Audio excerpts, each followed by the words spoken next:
Right. Yo, what's going on, guys? Rhys here from STOIC Pool, and in this video we're going to be live streaming the Catalyst Townhall for this week. What is the date today? It's the 30th of March. Good job, my brain's working. So basically, I've been meaning to do this, and I haven't really had much of an opportunity because I've been super busy with other stuff, but I don't do... Oh, now I have the time free, so I'm going to be doing this a lot more, because there's often a bit of a disconnect between Catalyst, what's going on in Catalyst, and what the greater Cardano community kind of see or are aware of. So I'm going to help try and facilitate that. So we're actually waiting for it to start, I think, at the minute. Hopefully it's sooner rather than later. But let me just double check. Cool. So it's definitely working. I'm just waiting for them to start the call. So, bit of context for you. The last week there's been a little bit of drama about the Catalyst Circle. I'm the stake pool operator representative for Catalyst Circle. And there's been loads of stuff going on, allegations, bunch of drama thrown all over the place. Obviously, as normal, taken completely out of context and kind of blown up out of proportion. A lot of the issues have nothing to do with Catalyst Circle at all. And yeah, so that's it really. A lot of these issues I think can just be handled on a person-to-person basis, you know, and some of the stuff that's been yeah, some of the accusations are kind of unnecessary, aren't real problems, you know. So hopefully we don't see any drama today. Hopefully there's nothing too crazy going on. I'm sure, like a lot of you guys, it's just not that interesting, the drama, to be honest, from my perspective anyway. A lot of the times people don't know a lot what's going on. Chad, or how you doing, mate? So yeah, we'll see what happens. I don't know why Zoom is taking so long for me today, but once it starts I'll flip the screen and you'll be able to see what's going on, and I'll turn my desktop audio on. Let me just make sure I got the link right, because you know what? Sometimes they just accidentally have the wrong link available. You'll be surprised how many times that happens. Let me check in Catalyst. Bum bum bum. Okay. Okay, here we go.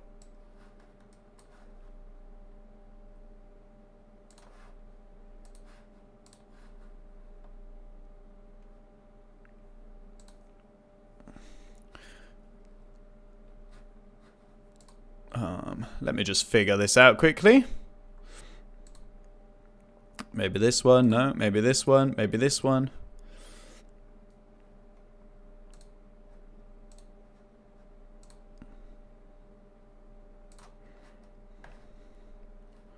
That's what we need.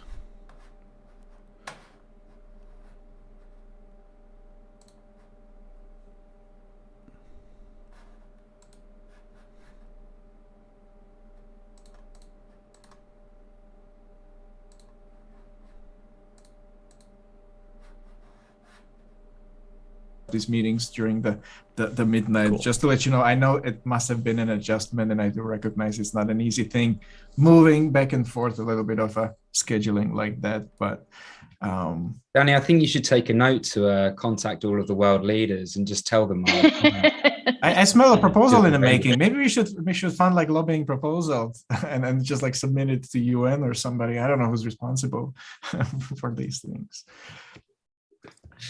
How's everybody doing? So nice when you take a week or so off and then you come back and there are all these beautiful, shining, majestic faces beaming back at you. So nice. Hi, everybody. Don't know why Zoom doesn't like me putting this out, to be honest. Just get rid of that.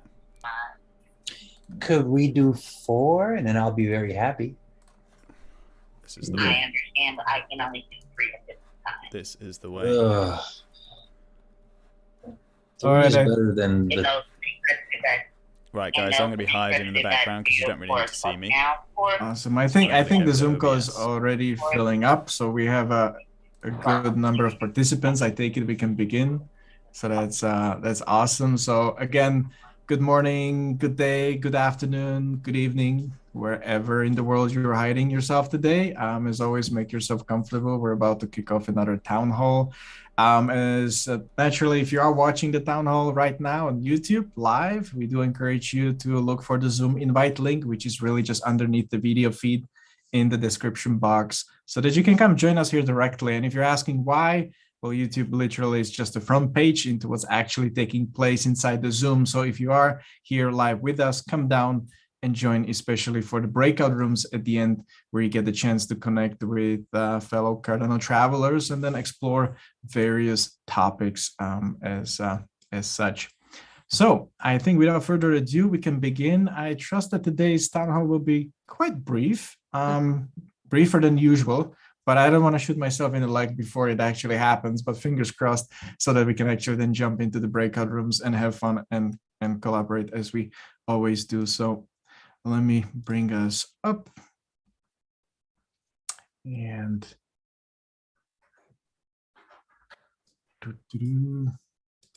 it's not that. Let me do it one more time. Why is it not working?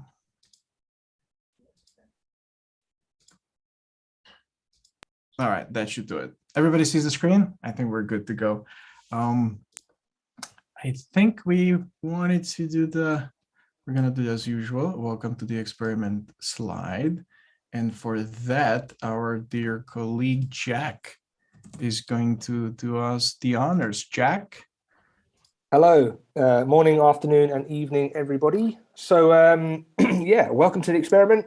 Things may break, they may lack documentation, they may differ greatly between iterations, they may disorient, overload, and inspire, with our goal being to provide a safe and lively environment for everyone to explore the highest potential of human collaboration.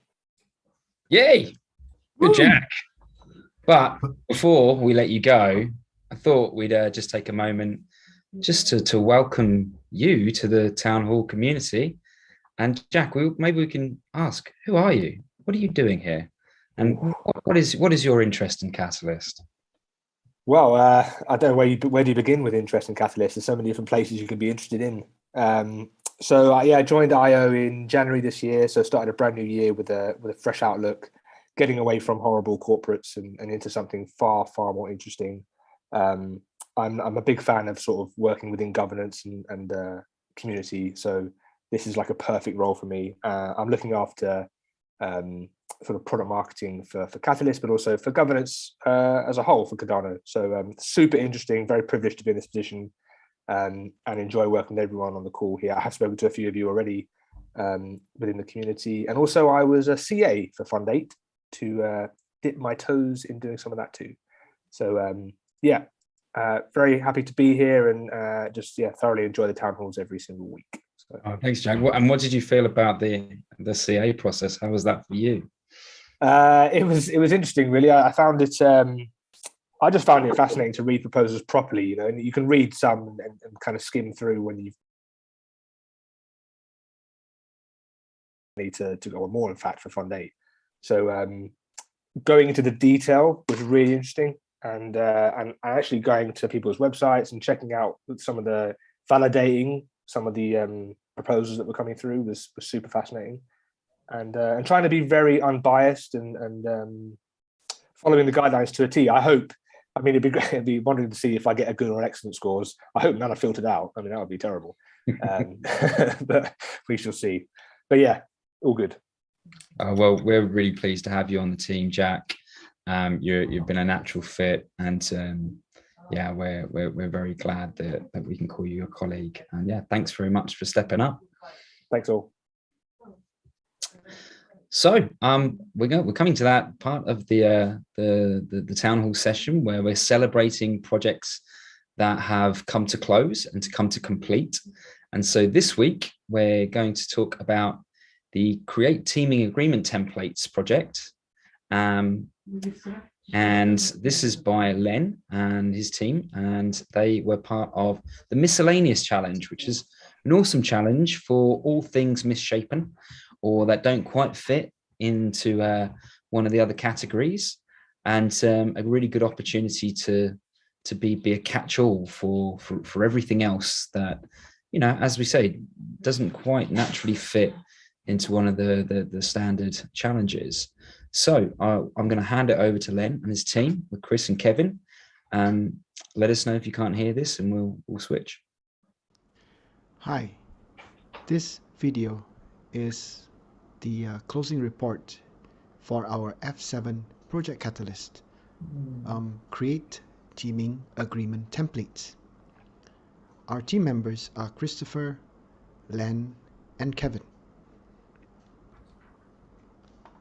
So very briefly, our project is called Create Teaming Agreements under the Miscellaneous Challenge. And we were motivated by new teams which lack teaming agreements, and eventually they suffer a breakdown. So what we wanted to do is to create an easy way for teams to establish relationships and the way forward. Some brief facts about the funding that we received. We received $7,000, and the lawyer received $3,000.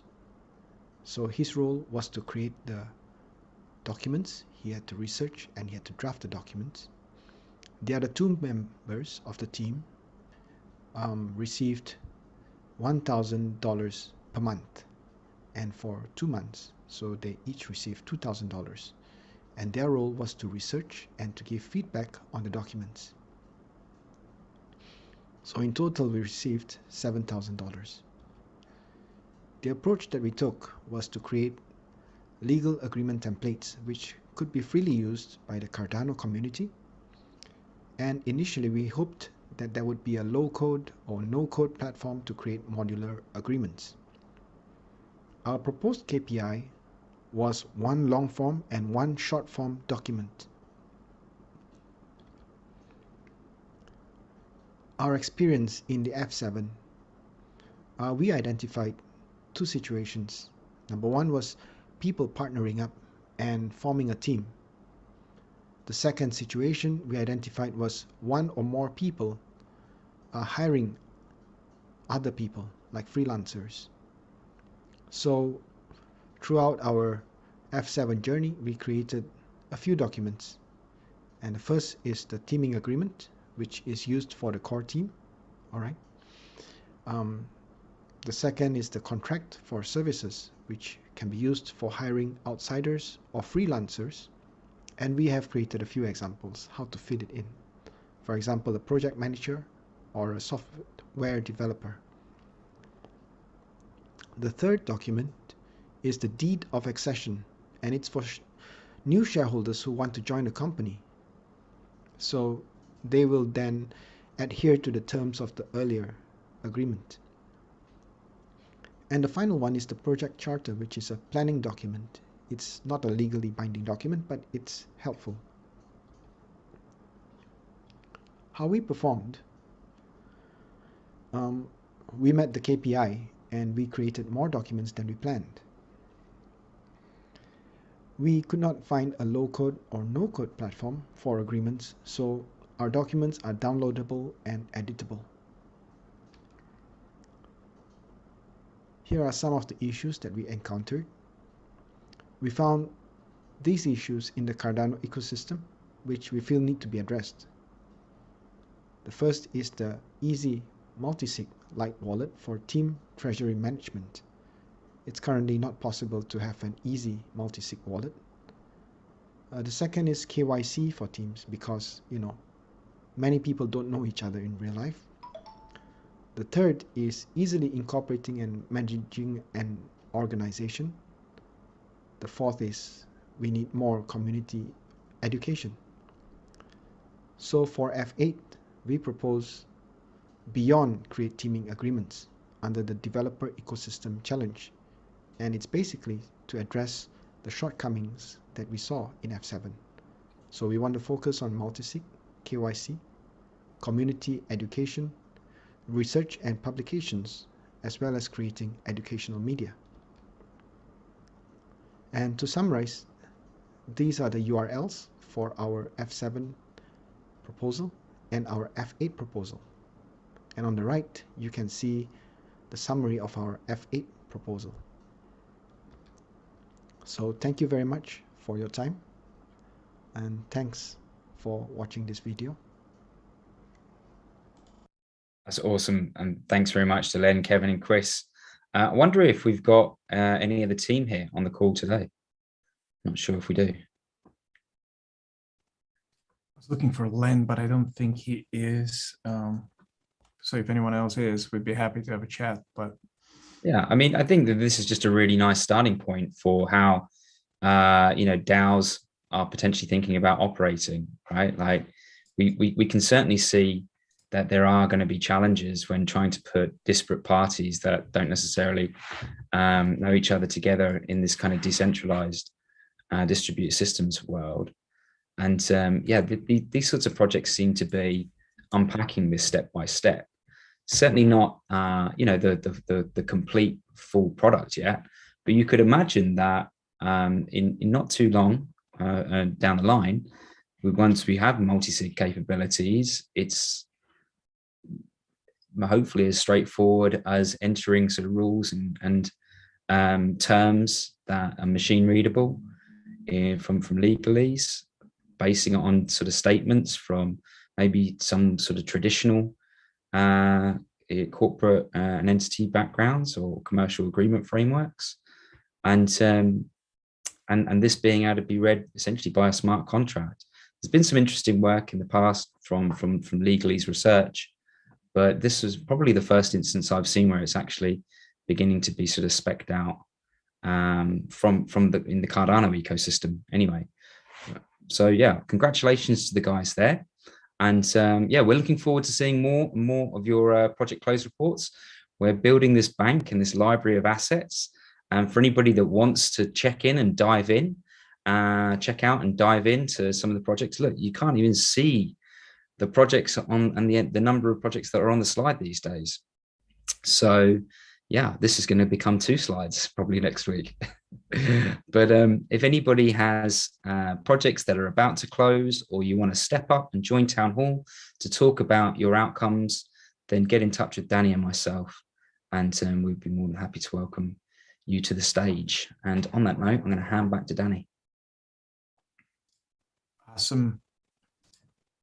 So in the spirit of moving on, and in the brevity of today's updates, we're just going to briefly go over where we are. As you may have noticed, we have transitioned into the next stage of within the SSQA, the quality assurance one, where the veteran community advisors are at work. And this stage is expected to last up until April 11. So there won't be a lot of like actionable things happening in between. So that may give some people a bit of a breathing room while the veteran community advisors are carrying out their work. If you wanted to dive a bit deeper in terms of like what specific events are taking between now and then, there can be outlined here in the greater detail so that you can plan different events accordingly as such.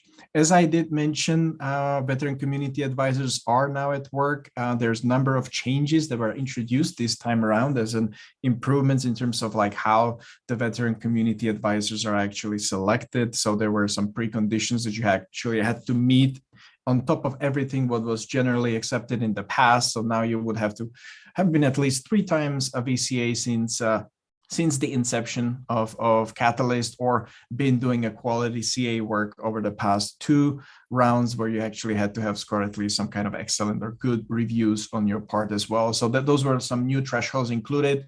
So I think we've invited about 150 individuals who are now busy at work looking at about 11,000 reviews. So they have quite a work cut out for them for the next foreseeable future. And their work is expected then to end around April 8th at 9 a.m. UTC. And we will be giving regular updates in terms of like what happens next, also for the proposers, and what happens with the reviews and what will be the outcome of it, which will be shared throughout the community at large.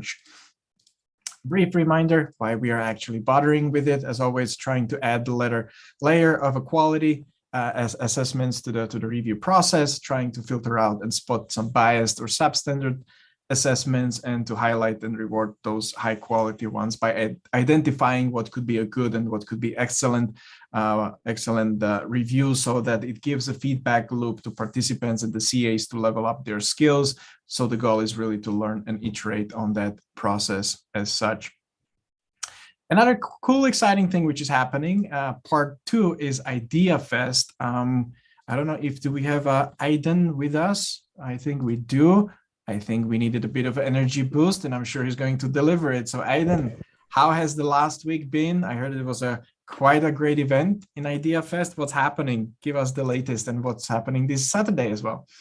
Absolutely. Hey, everybody. My name is Aiden. I'm going to be talking a little bit about Idea Fest. I'll be sure to dive into all the fun stuff we got into last week, what we're going to be up to this next week, and overall what Idea Fest is. So for those of you that don't know, Idea Fest is essentially an opportunity for all of the wonderful Fund 8 proposers to step up onto a wider platform and present their proposal to a live audience. And that audience is everyone in this Zoom call is more than invited. That audience can be full of lurkers waiting to kind of build in the Cardano ecosystem. It could be full of general ADA holders that are just having a lot of fun, voters, CAs, VCAs, other proposers. It's just going to be a lot of fun, a kind of a presentation style. We're all going to go out into breakout rooms. We're going to present, the proposers are going to present their proposal, and then the audience is able to ask them a couple questions, and it's going to be a really fun time. It's occurring this Saturday at 1500 UTC live on Zoom, and we'll be sure to provide all of those links to you all in the chat.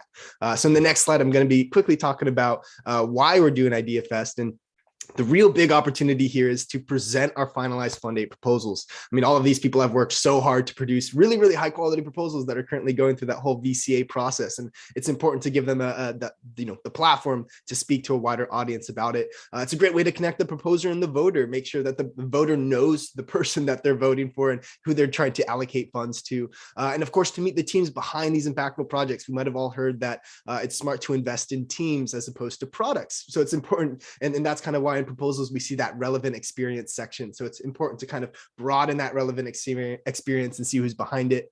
And of course, to find collaborators for your projects. I mean, I'm sure we could all use an extra couple helping hands or collaborations or partnerships. And I've seen it personally myself. I've been a part of it myself. And there's tons of opportunities for collaboration and networking at Idea Fest. And then finally, let's celebrate each other. I mean, we're all building wonderful things on this financial operating system, and it's important to celebrate our milestones along the way. And Idea Fest is kind of a way to all come together and show that we're really building something here and that we really have some momentum.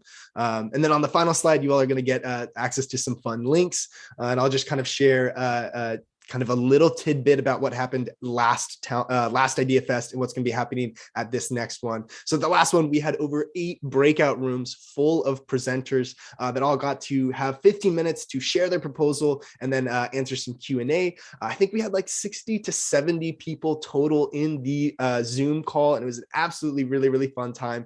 People got really, really energized afterwards, and one of the biggest pieces of feedback that we received is that proposers felt as though they were put into a room that very much so amplified their ideas, and that once all of the presenting was done, they had 5 or 10 minutes to all just chit chat, and they felt as though all of their proposals really worked well together, and that there was a lot of opportunity for connection, collaboration, and overall just building towards a wider range of success. And so it was just a lot of fun. And then when we all came back out to the main breakout room, everyone was just feeling really energized and excited to go and continue building on in the Cardano ecosystem. And I think it gave people a lot of hope that regardless of if their proposal gets funded, that they have this wonderful network that is here to support them, whether they get funded this round or in a future round, that they're going to constantly have a network to enjoy and be a part of. And it was just really wonderful talking with everybody during that session. And then what's great is that the next Saturday, or this Saturday on the 2nd, is going to be even more fun. We're going to have even more breakout rooms.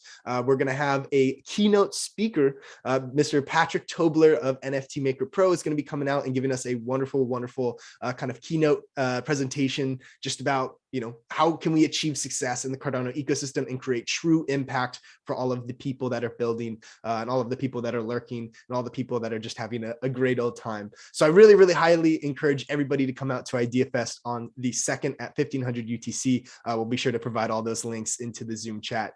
Thank you all so much. Please have an awesome rest of your day, and I hope to see you there. That was loads of balls of energies. Love it. Absolutely amazing. Yeah, I can only recommend it. If you don't know what it is, just show up for the energy that Aiden has provided us with. It's always amazing to have you here. So thank you, Aiden, and looking forward to how the Saturday turns out as well.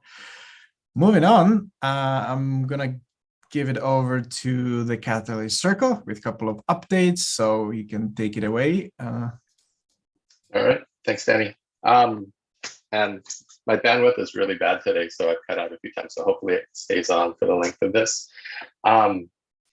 So I just want to introduce the Circle admin team. We are here to help facilitate Circle meetings, to take minutes, record the meetings, and we also help prepare the town hall slides. So we take care of some of the administrative stuff behind the scenes. So we have 2 people on the secretary team, 2 on the treasury team. Treasury team does all the funds dispersals and takes care of all the wallets. And then the facilitator team facilitates meetings.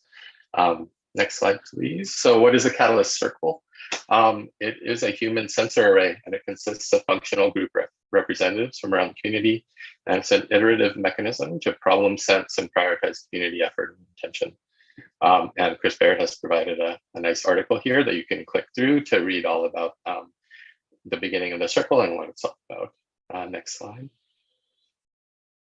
The circle's function, it exists to fulfill 4 key goals. So one is to facilitate communication between the different functional groups, to provide a heads up when red lines are crossed within a certain group, to suggest improvements and plans on the processes that shape Project Catalyst, and of course to define the election process for Circle B4 as we go through all of these different things. Next slide, please.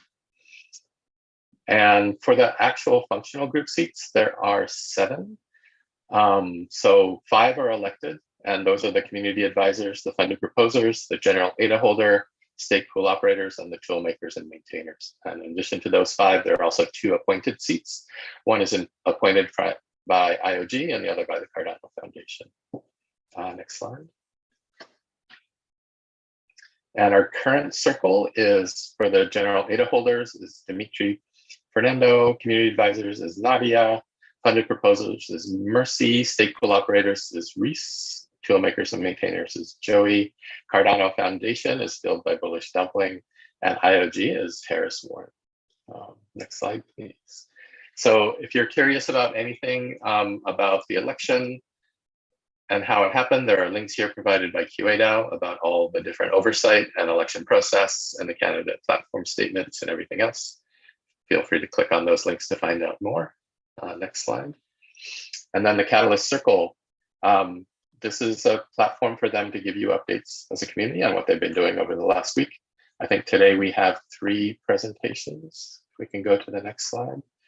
We have Mercy speaking for the funded proposers, Harris for IOG, and Nadia for the community advisors. So I'll hand it over to Mercy.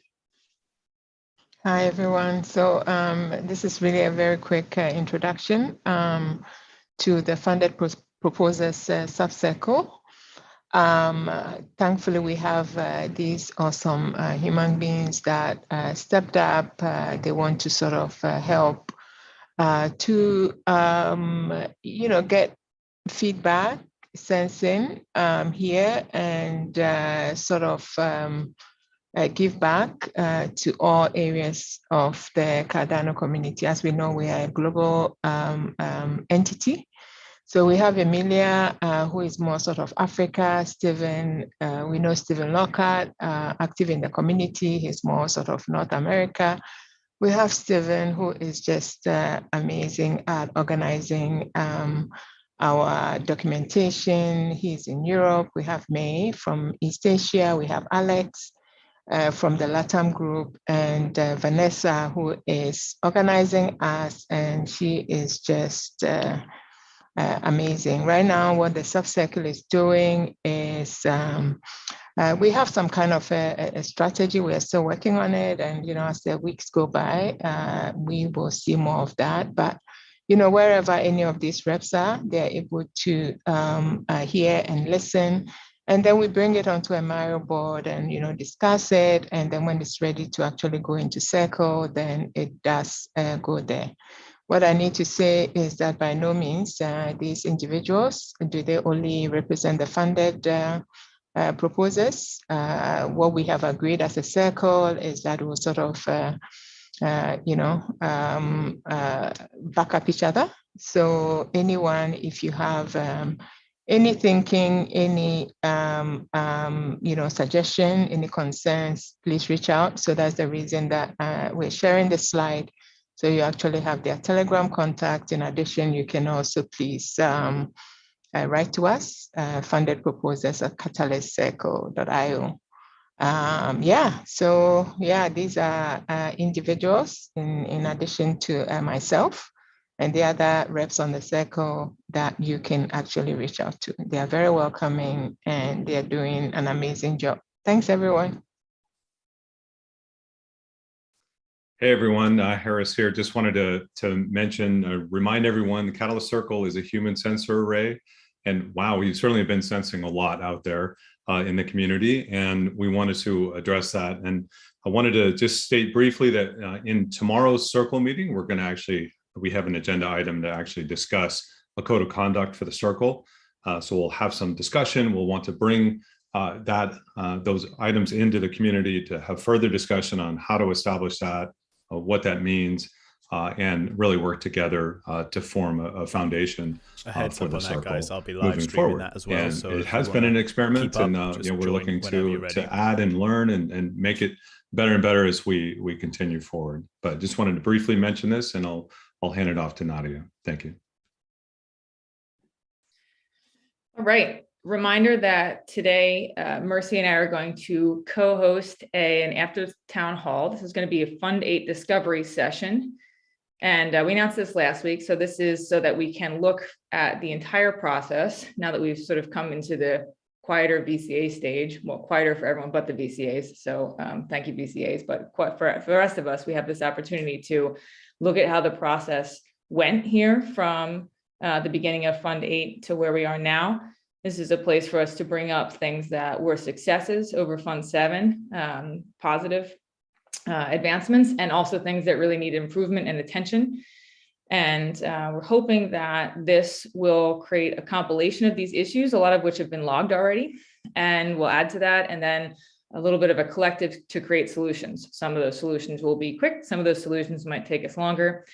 And it occurs to me that a lot of people may want to participate who watch this recording later, who aren't involved. And I just wanted to give a sense that this is going to be an ongoing thing that we work on together after today. So if you end up watching this as a recording, you can always get onto the CA Telegram or the proposals Telegram. It just asks to be involved as well. So thinking that this is going to be something that we really have to take some time to get a sense of, and then to be able to respond to, and then to be able to collaborate on together. I'll also mention that we have 2 upcoming CA solution sessions. These are times during the week when we hold space to get together and talk about integrating the things that we're working on, some of us individually and some of us in groups. And the next one of those is Friday at 23 UTC. And then the following week, we'll have one at 13 UTC, trying to be sensitive to the time, the spectrum of times that we all live within. So hopefully you can make one of those. And they are going to be held in the CA-VCA Discord server. The link to that is here. So if you have not joined there yet and want to be part of it, please do. And we hope that you'll come in for a nice collective discussion after the town hall today. Thanks.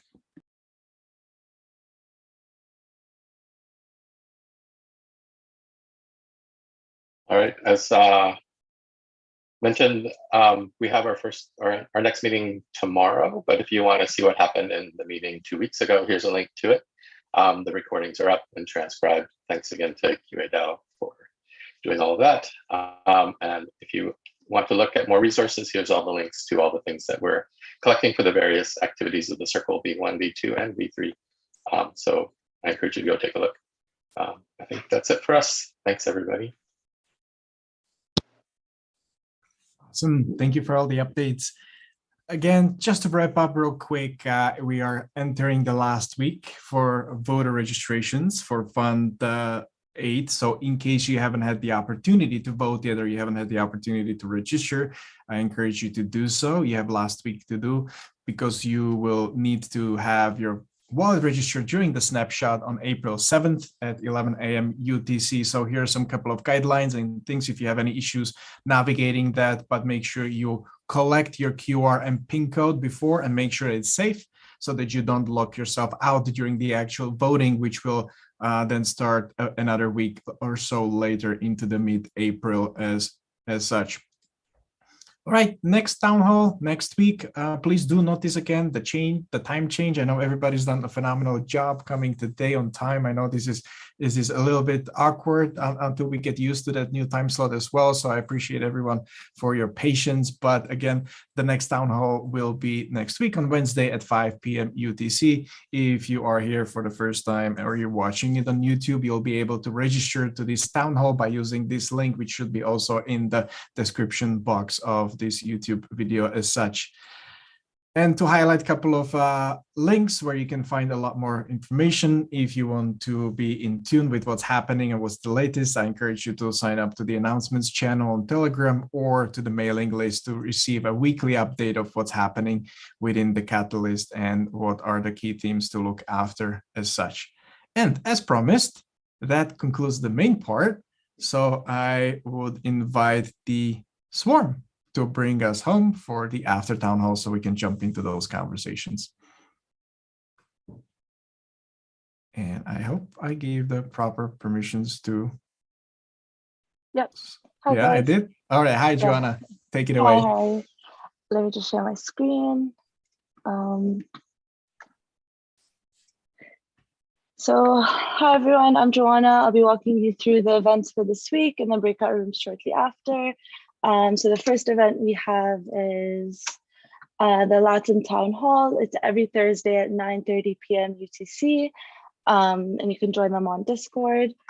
The Latin Idea Fest F8, so Thursday, April 7th at 9:30 p.m. UTC. The Gimbalams Playground, each Tuesday at 4 p.m. UTC on Zoom. Africa Town Hall each Friday bi-weekly at 6 p.m. UTC live on Zoom. The Catalyst Woman, just to be clear, this is not exclusive for only women, it's inclusive for anyone that wants to join. The Cardano for Climate, so they meet every Wednesday at 3 p.m. UTC live on Zoom. And then Innovatio, they have a networking session every Friday on Zoom at 3 p.m. UTC. So here we meet for three main pillars. The first is to connect with other Catalyst community members, to participate in meaningful conversations and collaborations, and to catalyze new ideas and improve processes together. So as for the breakout rooms, and before that, if you want to support, please delegate to our STOIC Pool, Stake with Swarm. And so for the breakout rooms, firstly, we have Wolfram Governance Analytics run by Steph McCurdy, Cardano Woman run by Delonia, Cardano NFT Alliance run by Sebastian Pereira, F8 Discovery Session by Nadia and Mercy, Open Source Challenges by Nin Tran, Merging Behavior and Structures by Sophie H, The Camuland Effect by Mohammed Ea, RealFi Alliance, Simon Peters, Cardano Community Hubs by Carl Henry, Sala de Cafe by the Latin community, and Accelerate Decentralized Identity, SSI by Peter Valaber. But if you'd also like to host your own breakout room, you can simply just take your slot by scanning this QR code. And yep, that concludes the breakout rooms and the events. Awesome. Thank you very much. Looking forward. As always, there's a ton to talk about and get the conversation juices flowing. So thank you, Gianna, for introducing this to us. Sadly, this concludes the main part of the town hall. Again, if you are on YouTube watching this live, please don't be shy to come down and join these breakout rooms to have those conversations in person. You can find the link in the YouTube video description just below this window, and you'll be with us in a few moments. And for everyone who is out of time for today, once more, we appreciate you spending time with us. And we're going to look forward to having you here with us at the same time next week on Wednesday. I think it's April 6th at 5 p.m. UTC, or at any of those other amazing town halls around the world, which I would strongly recommend to visit if they are in your time zones as such. So till then, have a great time, and we're gonna see you then. Goodbye.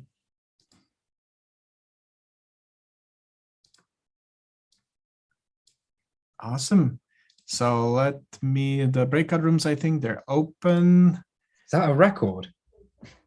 Of the breakout rooms? No, actually. I think you might have been away for that one. It was like that it couldn't fit on the screen. No, I mean in terms of time to run through the normal content. Right, so I think we're going to go into the discovery session.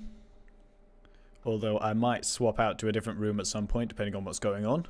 So where is it?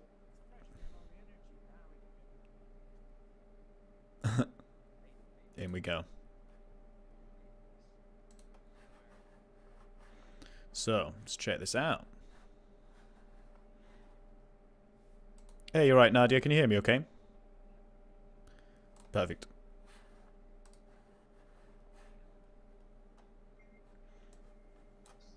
Hi, everyone.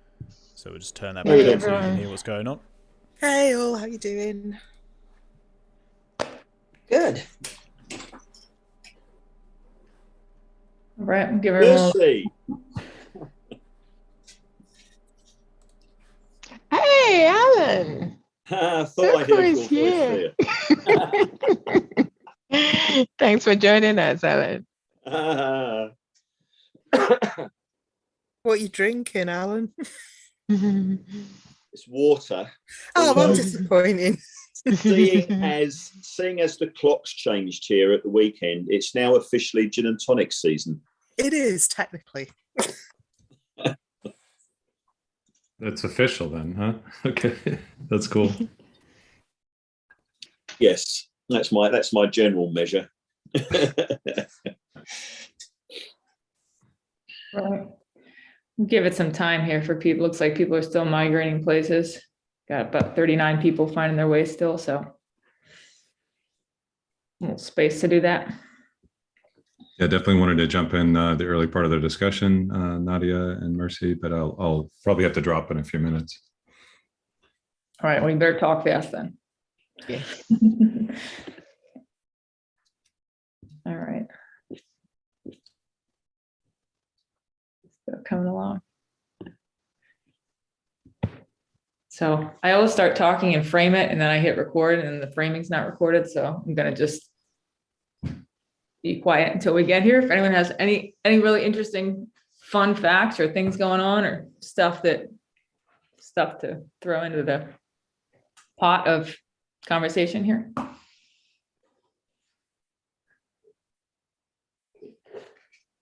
Let's plead the fifth. Yeah, you would. Michael. Want to help me build my airplane? Oh. It's actually a French bird that I'm kind of restoring right now while I'm participating. Nice. Kind of change the topic a little bit, I guess. But yeah, I'm using this plane to do a NFT project that will link people into the cockpit through live streaming, something similar to Zoom. And it's going to be an interesting project once I get it moving along here.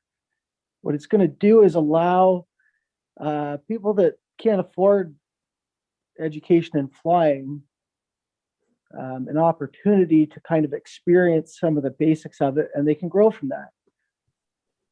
So right now I'm just trying to get it back flying again because it kind of got crushed by my hangar. As you can see, there's new stringers and stuff. It was all messed up from the snow. Luckily, I got blueprints for it. And it's not that hard. It's just some stringers and some plywood, I think. And then we'll have her going again. And hopefully I can kind of bring people into the cockpit who normally wouldn't get into a cockpit, especially like my grandparents. My grandmother wants to go flying with me, but she will not jump in a plane with me. So setting this up where she can jump in virtually will be a real fun experience, I think, for people that just, you know, are scared of flying to start with and aren't interested in just basic simulators. That's really cool. That'll be neat to see as you get it actually in the works. You have to come back and update us. Really neat. All right, so shall we get going? Let's get going here. I think everyone's had a chance yet to go. So I'm going to hit record. Okay. Recording in progress. All right, so thanks everyone for being here. This is a Fund 8, what we're calling a discovery session, where Mercy and I, Mercy representing the funded proposers and I representing the CAs, have just been doing a lot of hearing of different accomplishments and challenges across this fund. It's really good practice to take the time to, as the community, to see how our processes work, how our tools work, how we work together. So we're going to take some time here, just as in a more of an open discussion, to let different things come up that were. So today this session is intended as an attempt to look at Catalyst as a system holistically. So to look at different parts that all play together to create this system, to identify behavior that is emerging within this system, and to analyze different contributing factors to this emerging behavior, or what is causing it. It's meant as an example of a method or an approach to talk about this or to look at this. It's meant to provide a perspective, but there are many different ways that you could go about this, many different perspectives you can look at it from, and also the method is not necessarily the way to do it. It's only meant to provide some insights. So the goal of the session in general is to try and collectively improve in the way we talk about such topics in a general way. And I think it's important to note that whatever we do in terms of trying to model the system, it can never really fully capture reality. And there will always be elements that we miss out or that are represented in a skewed way.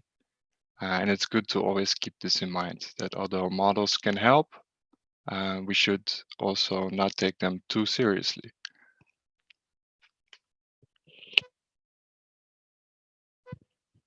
So today I'm going to also bring in a little bit of game theory, at least the language as well that is used in game theory. So we're looking at Catalyst as a system or a game. You can say that we are all agents in the system, and we all play our part in it. Now, agent, you can say use a very simple definition of one that acts or exerts power. You can also see it as a bit more, anyone who acts with agency or any entity that acts with agency, as there can also be agents that are not one single person, that are a group that act with agency, or there could be autonomous agents, such as AIs, that also play a part in the system. Now, one common notion in game theory is what is called the prisoner's dilemma. And the prisoner's dilemma is sort of often has a thought experiment And this thought experiment is meant to illustrate a certain dilemma in collaboration between two agents that are presented with a choice to make individually, separated from each other. And there's a choice that would benefit both of them. There's a choice that would benefit neither of them. However, this last choice, if they are the only ones that choose it, it does benefit them. So there is like a mix. There's a mixed incentive, sort of. And without proper communication or trust, the idea is that agents will choose favorably to themselves, even though this is unfavorable for all agents in general, or for the system over time. And this also relates to what is known as the tragedy of the commons. Now, there are also opinions that this can definitely be overcome with proper systems of communication, or if there is trust. In the case of the prisoner's dilemma, there's two prisoners, and they're both offered a choice to either confess to a crime and testify against the other, or they can remain silent. If they both remain silent, there's no strong case and they will get a mild punishment. If they both confess, there's a strong case, they will both get a severe punishment. If one of them confesses and the other one doesn't, the one who confesses gets no punishment, and the one who doesn't gets a harsh punishment. If they have some trust up front, they might be able to both stay silent, but if they don't, they have no way of knowing if the other one is gonna maybe choose in their own favor. And so out of fear, they might also choose the option that in the end leads to both of them getting the harshest punishment.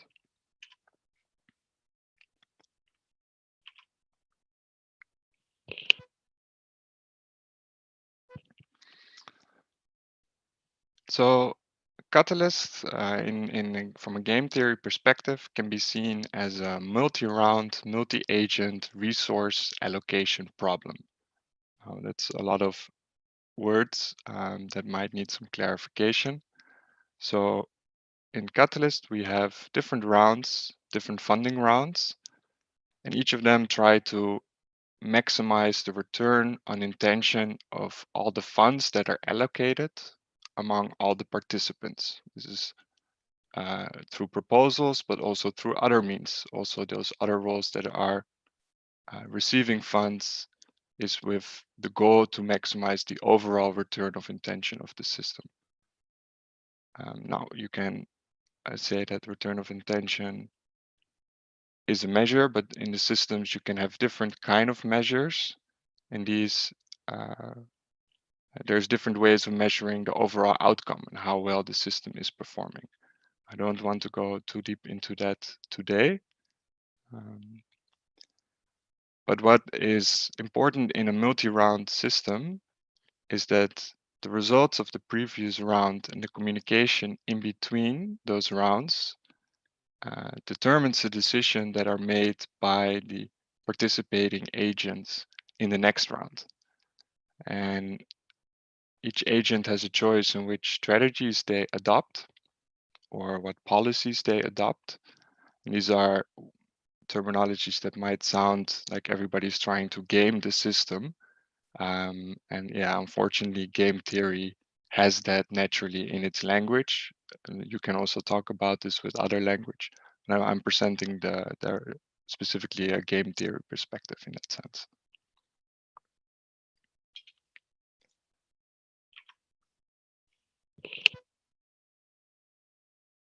So to look at a specific type of behavior or an area where people have to pick a certain behavior, we can look at the strategies that proposers adopt. And each proposer has to make certain choices about how they approach this. And strategy can include in which challenge do you propose? How much budget do you propose? What kind of language do you use? These are all choices that agents make. And some of them can be influenced by what worked for agents in general or proposers in general in the previous round. The rules of the system can also have an influence on the strategies which are effective. Sometimes this is intentional and sometimes it can also be unintentional. There is a rule that makes certain strategies very effective that were unforeseen beforehand when the rule was created. And like mentioned, the strategies of other agents in such a system also has a very strong influence on which strategies are effective. And these can create feedback loops, leading us or people in such a system to adopt behaviors that in turn strengthen that same behavior. And over time, certain strategies can become dominant through selection. Sometimes these are desired behaviors, but sometimes these are also undesired behaviors, or the type of behaviors that in the end actually lead to the whole system functioning less effectively.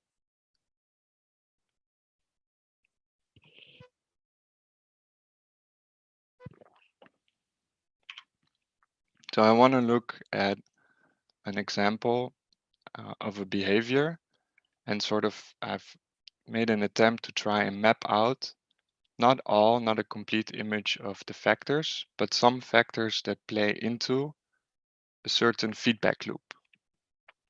So there is this is not necessarily a specific rule, but the rules of the system lead to funding being an all or nothing event for each proposal. It either receives all its fund or not. Combined with there being a limit of total amount of funds per challenge, per total round that any proposer is participating in. This leads to some behavior of splitting up proposals being somewhat effective, or can have a beneficial effect. Now, in this picture, the arrows, they show feedback loops. And if they are green, that means there is a positive correlation, meaning that if the previous element is going up, it will have also an increasing effect on the next element. Whereas if there is a red arrow, it has a negative correlation. So if the previous element goes up, the next element actually goes down. So the arrows in the corner are placed there to indicate a little bit what could be a situation that we end up in through splitting up proposals. As this could increase, it would naturally increase the number of proposals. And because there's more proposals, this also leads to more obfuscation of information. It's harder to figure out what is going on, and proposals might be related, although they are looked at individually. Assessments per proposal might go down as a result of that. The quality of assessments could also go down. And this, in the end, has an effect on reliability overall of CAs, as the more assessments there are per proposal, the more reliable the final scoring is.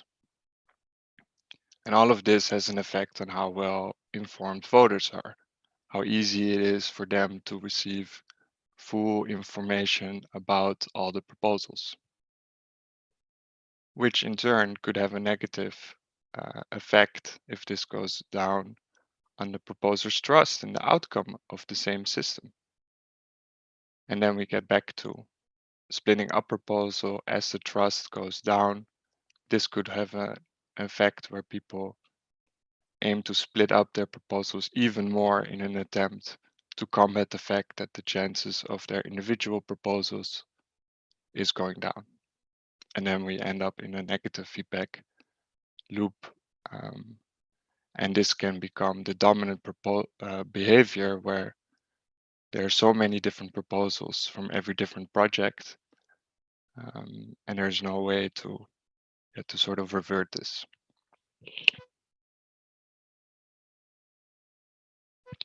Now, having said that, I don't want to necessarily say that splitting up proposals is bad behavior or should be judged as bad behavior.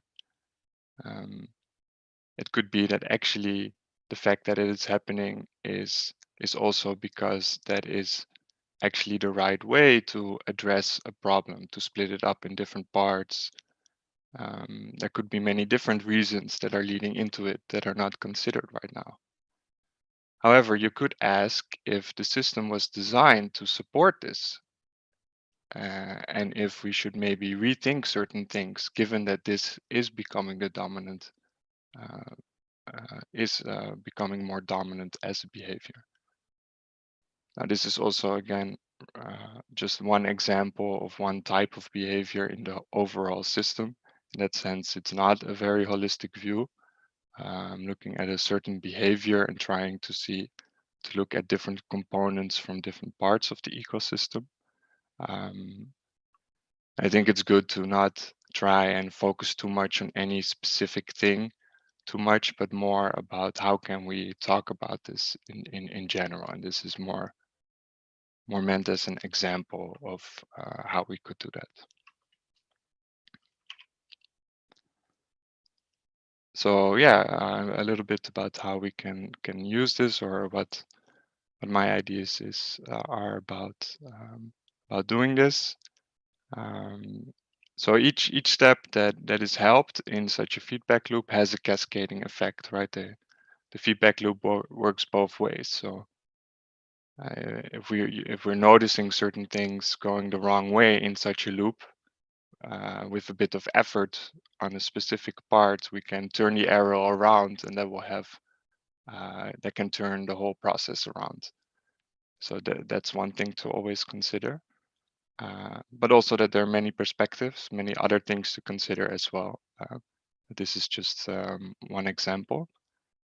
And yeah, I would like to invite people to have a constructive discussion about this. I haven't really prepared, due to lack of time, a very structured format for the rest of the discussion. I would like to first give people the chance to ask questions and clarifications, and give some chance to that before we really go into more of a discussion. So I'll do a short round first of just more clarifications and questions about things that are unclear to people.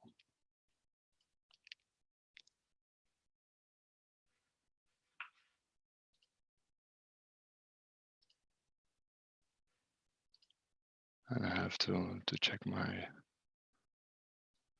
Zoom settings for a second. Right, I don't have a lot of time available. This is actually a really good point, though, about how behavior is changing and how people are approaching Catalyst. I think it's quite an important thing to know about. Not really a lot of ways that we can address it particularly, but it's definitely something to be aware of.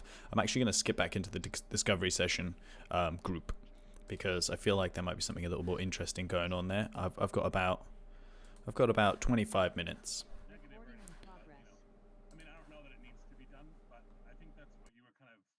Aiming at, right, James? Maybe something just between the CA and the proposer. Sounds like there's one front of house and like one proposer side, which is telling the story, and then one CA side. I don't know if that complicates things a lot, but these are good things that we can start to think about. We'll probably not make like hard, fast decisions today or solve things fully today, but we're more coming up with some ideas and seeing where we can take them. So do you feel like that encapsulates what you both said? Okay, very good. Any other comments on this topic before we move to Vanessa? Okay, great. And then I also thought I'd mention last, not everyone feels comfortable talking. So if you have something you want to put in the chat, just throw it in the chat and we'll look at it that way, and we'll have someone read it for you. One more comment, if I may. about the feedback stage. Can you hear me? Yeah, I think, Aaron, if you wouldn't mind, I think Vanessa is next, so maybe we'll do Vanessa next and we'll come to you. All right. Oh, okay, cool. Yeah, there's a couple of things that I wanted to raise, one from the CA side and one from the couple from the proposer's side, actually. This time round, I saw a lot of CAs they'd give a rationale where they'd go, yeah, this is great, this is fantastic, it's brilliant, it's a wonderful thing. And then their rating was 3. I think there's been a little bit of discussion of this on Telegram, but I think there might be some need to clarify what each rating is actually supposed to mean. And I'm personally questioning whether we need 3 at all. I mean, let's say on auditability, it's either auditable or it's not auditable. Is there a place for I don't know? I'm not sure. So I think maybe there could be 1, 2, 3 or 4 stars. Do we need 5? I'm not sure. On the proposer's side, what I'm seeing is a lot of inexperienced people who don't know how to write a proposal. I think there was a couple of questions on the proposal submission form which I saw being persistently misunderstood by proposers. So I think it needs a rewrite to make it clearer exactly what information is being asked for from them. And maybe also we need to help potential proposers the same way as we have lots of training workshops for CAs. Maybe we need to have workshops if you're thinking of proposing in Catalyst, not to advise you on your proposal, but just say, look, this is what this question means. This is the information you have to give, because it's really frustrating when you see a great idea, but they haven't answered the question. It drives me nuts. And then I think this is going to be controversial. I think it's disagreeing with James and a couple of other people who spoke. I think we need word limits. People are writing essays. And it's hard for a native speaker to keep up with a 3,000 word essay, never mind someone whose first language isn't English. People need to be reassured that they don't need to write a massive essay. If the questions are clear, they can just answer it and give the information that's required. Maybe actually the answer is to have this separate section where you can just freestyle if you want to. But what I worry about is that then people who do freestyle will get rated higher than people who just answer the question. But to help the CAs and to help the proposers and to make it more accessible, I think word limits would really help. And that's that. Really, really good. You got some good feedback comments to that there. So one of the things we should put on the table here is that we recognized in this process, when we got to the CA part, that the proposals section needs some updating to align more, not to align, but to sort of respect the amount of upgrade that the CA guides and suggestions got, because then there's the ability for that continuity across those 2 roles. And the proposal workshop and just having that same kind of opportunity for learning and for expectations, it seems like that's something that we're going to all be able to work on, is look at the proposal guides here and think about what the onboarding is for proposers and how they're supported through this time. Is that what you're thinking? Just a little bit more of best practices, best how to answer things, Vanessa? Yeah, pretty much. Yeah, I think so. Okay, good. I think that might be a nice group to get together. Sort of the word is not maybe preparing. How do we prepare proposers to get things done in the way that makes the most sense? Good. So I just want to ask a clarifying question, Vanessa. Can you give an example of, say, impact? Was it, say, the impact, or was it the visibility, or was it the auditability that you found that some proposers didn't quite understand? Because I myself found that brief, right, and that they're quite guiding. So can you be specific, just for maybe if there's a working group after this, so they know exactly what we're dealing with? Okay, I mean, I saw issues in most of the questions from some people when I was CAing, but I think the most common one was auditability. People didn't understand what it meant. Okay. And I just felt like sometimes people didn't know what they were being asked and what kind of information they needed to give. So it was kind of a scattergun approach, and they just probably maybe wasted their time putting loads of information, hoping that some of it would be what we needed. But sometimes they hit it and sometimes they didn't. But the way the questions are phrased, it's not as clear as it could be, I don't think. I mean, I've done quite a lot of writing application forms for funders across the UK, and I just think you've really got to think hard about how you do it, because you need to tell people what you need to know rather than just leaving them kind of free to go, oh, you know, I'm just going to chat about my proposal, because some people are confident doing that and some people are not. And it's not fair. Thanks. Really good.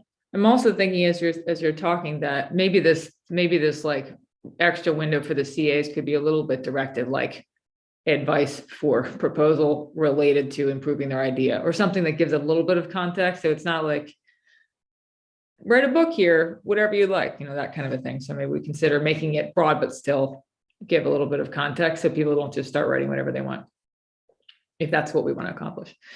Benjamin. Yeah, I wanted to kind of bring up a bit of a new topic, just in case anybody else had something else they wanted to share on that last one first. Okay, all right. And it is related, but you know, to something actually that James was mentioning that I found when I was, you know, assessing some of these proposals is, here you are, you're reading this amazing idea that just hasn't really given any detail in the budget, or it hasn't, you know, some area, let's just say one area, whether it's the budget or anything else, is so unclear and so unsatisfactory to assess that you can't give it any more than maybe 3 stars, you know, and of course, like, I found myself, and this might help some of the things that people are saying so far, but I found myself as I was writing the assessment, writing in there, if the assessment is not, and I've seen this in past people's assessments too. I think it's a brilliant way. I got the idea from other assessors, is just, you know, if this proposal doesn't pass and it needs to be rewritten, this assessor would, or this CA would suggest perhaps adding more detail into this. And then also, when you're giving anything less than 5 stars, I think it's helpful, and I've seen this in some really successful, like excellent proposal assessments, is the CAs are saying, the reason I gave it less than 5 stars is, and then write your statement there. Like, the only reason I'm giving this less than 5 stars is it seems that the budget could be more detailed. These are all rounded numbers, and there's only 3 different numbers for a $75,000 proposal. We need a breakdown of those so that we understand that you're really deeply planning. You know, not that you're not, but we don't know for sure if you're really looking into the numbers or if these are just guesses. You know what I mean? And I mean, that would be a nice thing to be able to say just to the CA, because that is, or just to the proposer, because it is a little bit, you know, suspect. You know, you're kind of questioning whether they, you know, had integrity in their research or not. But you know what I mean? It could read that way, at least to the voters. And you don't want to, I'm not trying to throw suspicion and just generally asking a question, but it's not really a back and forth. So it's hard to put that on there. Anyhow, so with all that in mind, I was kind of thinking like the difficulty being when you're reading a proposal and it's a great idea, but you don't have, there's no back and forth with the proposer. You just have to put, sorry, it's 2 stars because you didn't meet any of these criteria, even though this is an excellent idea. So of course the suggestion is, or the thought is they'll probably have to rewrite again next round.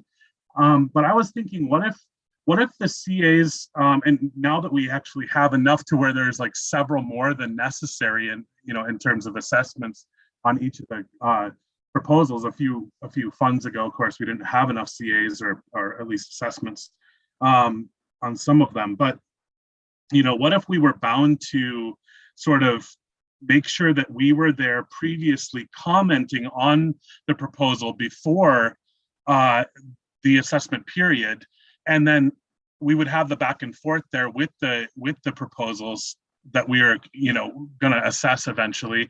And then once the assessment round comes in, we're only able to come back and assess those that we actually commented on previously, so that there is a back and forth with the same CA that is actually giving the assessment, so that there's some conversation there. That I think that we could get in one round, a lot of these proposals could be funded, or at least like have a much better written proposal. And then, it would bound us to having to do a little bit more work there. And maybe there's more incentive for that. I don't know. Or maybe there's just more incentive if you do both or something like that. I don't know.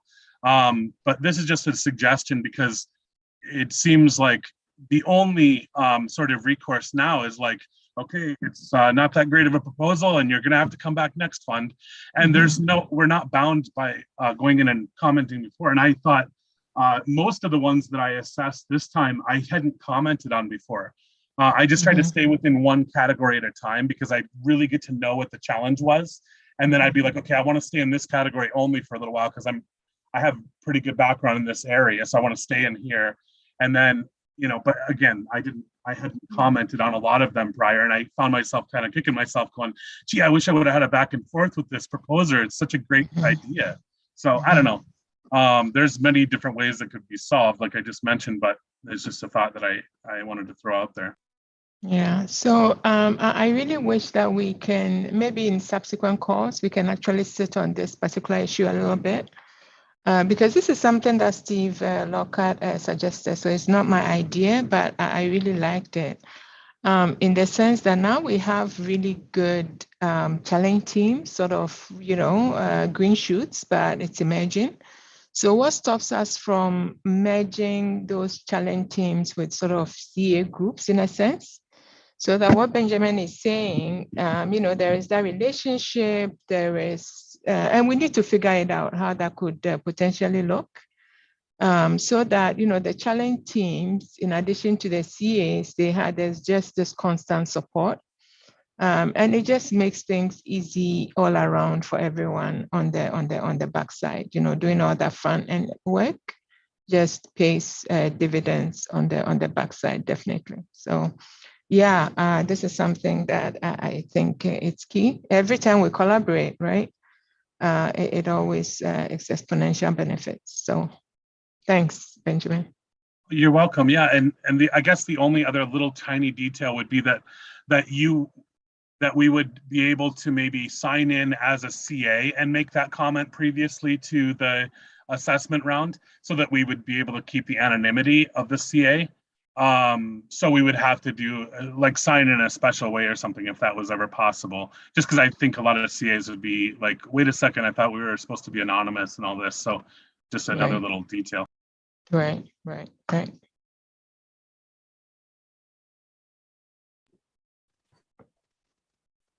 Okay, really good. Seems like we have like some ideas forming for the proposers to be supported with at least some initial guidance up front, some preparation videos and things like that. So these are things that we can talk about further. I think that sounds like a good parallel to some of the other roles. Anything else on that before we go to Amelia? Yeah, just quickly, because it was mentioned about the sort of the budget, and something that I found, I mean, at the end of the day, all of this is about is people asking for money to fund projects. So the budget has got to be, detailed more. I found, a lot of assessments where they have quite a lot of detail about the project, and when you came to the budget, there was not enough information there. It would be 3 or 4 words describing $5,000 of the budget. And I think it needs to be spelled out to people that to be able to judge a project that's asking for money, you need a lot more detail generally in the budget. So whether that's actually within the title box, well, I know it says, detailed budget, but it doesn't seem to be hitting home. Right. Okay, really good. Thanks everyone for these comments. This is great. So some attention to the pre-proposing process, both in how do we work out comments and contributions to the proposals by the community, and then second, what resources do we give the proposers so that they can feel well prepared. And Zoe's point in the chat is there, like, it's okay to not get funded the first time. A lot of people have to go through the process of learning to do it better, but if we can avoid that by helping them be informed in the beginning, then hopefully we should try to do that. Emilia, I lost you. Is your hand down or did you change your mind? Okay. Hi, Emilia is here. Go ahead. I was a CA for 6, 7, and then 8. And I want to talk about the clause in the CA guidelines where they mention that a CA is supposed to advise. So, for instance, in the feasibility, where there is just one person making up the team, and you as a CA, you want to advise that the person should collaborate with other experts to have a good delivery of the project. I think that advice definitely will form part of the feasibility write-up. Otherwise, where would the CA write it to advise? So I will say that maybe in the Fund 9, there could be another box for such an advice from the CA. Otherwise, then the advice also should be taken from the CA guideline so that the CA is not confused about what to do with such a project or proposal. Yeah. Thank you. Thanks. Thanks for that, Emilia. That makes a lot of sense. Great. Okay. Fantastic. Anyone has anything to add to that? Yep.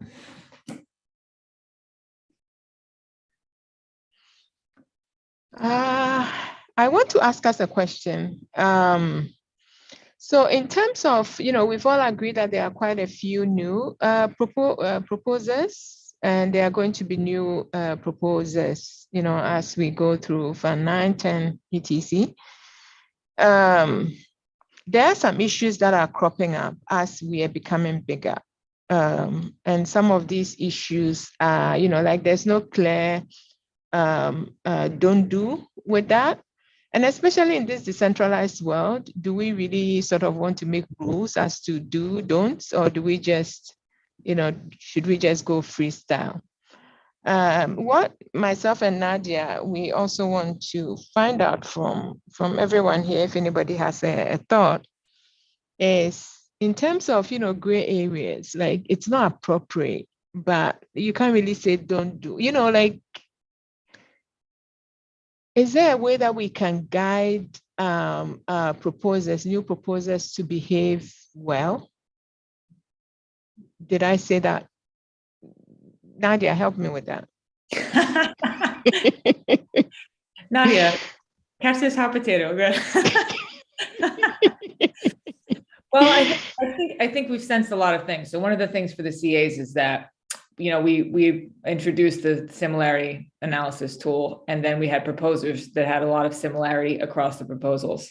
We had the question of should the ranking of feasibility or the rating of feasibility include the scope of the proposers' proposals, right? So if someone has a lot, or if someone has a few, or if they're related to each other, like it's an if-then, like if this one gets funded and this one doesn't. So there are some of those questions that are remaining here, and we should start to think about them. It's a challenge because you don't want to limit, but you want to make sure that what we I think need to make sure is that we are incorporating the different facets that can affect the impact, feasibility, and auditability of the proposal itself beyond what's in that proposal specifically, and making sure that we know for the CAs how a lot of the questions were, how do we best address this? So that really kind of comes back to the proposal preparation, and we didn't have guidelines for some of these things, and we didn't have a position on any of these things. So we just sort of did the best we could as we went. But if we can think about some of those and start to get a little bit of opinions on the table, I think that would be very helpful, so that in the next fund, there's both clarity for the proposer and for the CA. Yes. Zoe. Yeah, about that, I think that honest actors are transparent about how many proposals they have and how they are connected to each other. I've seen a lot of examples for that, because it even gets advised by Catalyst School, like if your project is very big and stuff, you can make several proposals. And yeah, if you stumble over the fact that you as a CA find out that several proposals look the same, and there's no information about how they are combined or something, that brings up some suspicion and stuff. And I kind of feel like this should not be some detective's work or something, but a honest and transparent process where you ask for money as a proposer, as a person with a project. And yeah, so I really wanted to say that honest actors are transparent about that. So there has been some thinking that maybe in Fund 9, with that particular issue, there might be opportunity to sort of put, and this is something that, it's not my idea. It's something that Daniel has said previously somewhere else, that maybe there could be a space that, requires proposers to sort of cross-link all the other proposals. So with that particular one, there could be, so people can put in, whatever many proposals they want, but at least they have to, Zoe, like you're saying, they have to make that transparent so that anybody looking at that knows that these are the other proposals in this category. So thanks for that. Another thing that I am sort of also wondering is, in line with that and other issues that seem to be coming up, how hardline should we be in terms of providing guidance? Vanessa, you have something to say? Yeah, just on that question, I think that is one of the issues I noticed in the proposal pool that maybe could have been worded better. There is a question at the bottom that says something like, is this a new proposal or is it related to other proposals? But it kind of is just about things that are related to this proposal. But I think what Zoe's talking about is getting a picture of the overall work that particular proposer or team is trying to do. So maybe that just needs to be a separate question. Yeah, so yeah, that was the thinking, that it would be sort of separate, or that section would be reworded to actually make sure that all other proposals listed by that particular proposer or group of proposers is all listed there. So yeah. Couldn't it be something like when you're like on eBay or Amazon, you can see the seller and it says what other things are they selling? Like, couldn't it just be like integrated into the UI, like where we just see like, anybody, and the proposer themselves or anyone that's on there listed with them, like if any one of them has another proposal, couldn't we just have like a quick link to it? Like say other proposals proposed by anyone that is named on this proposal, and then just click on that to see, or it could even have like a number in there, like in parentheses, like 3 other proposals. We could see, oh, there's 3 proposals that are linked to people that are also on this one. Could be different projects, could be the same project, and then we could just click on that if we're curious. And then, but make sure that people know that it's totally fine to do that. Like if you're trying to fund this one aspect of your company on this proposal, and then another proposal, you're trying to fund a completely different project on your company, that's totally fine, so they don't feel like they're penalized for it or something like that. But just like, we don't want double funding, I think is what we're saying, right? Like double funding on the same item, like, for different. Yeah. That and to have a sense of the scope of what someone's working on, for it to be able to ascertain feasibility in the same way that you're looking for someone's team and background to ascertain feasibility, that you're able to consider fully the person's potential work, not so that we've been limited, but so that you can take that into consideration and think about it as you're looking at it.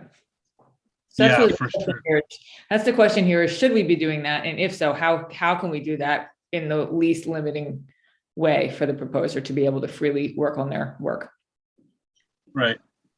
And that question in audibility, by the way, could even be way more clear. It's, or, you know, or maybe another one added, but it says right now, please provide information on whether this proposal is a continuation of a previous funded project in Catalyst or an entirely new one, which doesn't entirely link anything to each other. So if it was rewritten or maybe another question added to, that could even be better.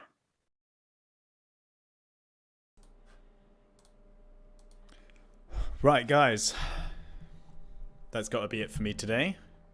I have to get over to my handstand class. Oh, it's rings class tonight. I've got to get over to my rings class, so I'm going to have to make a move.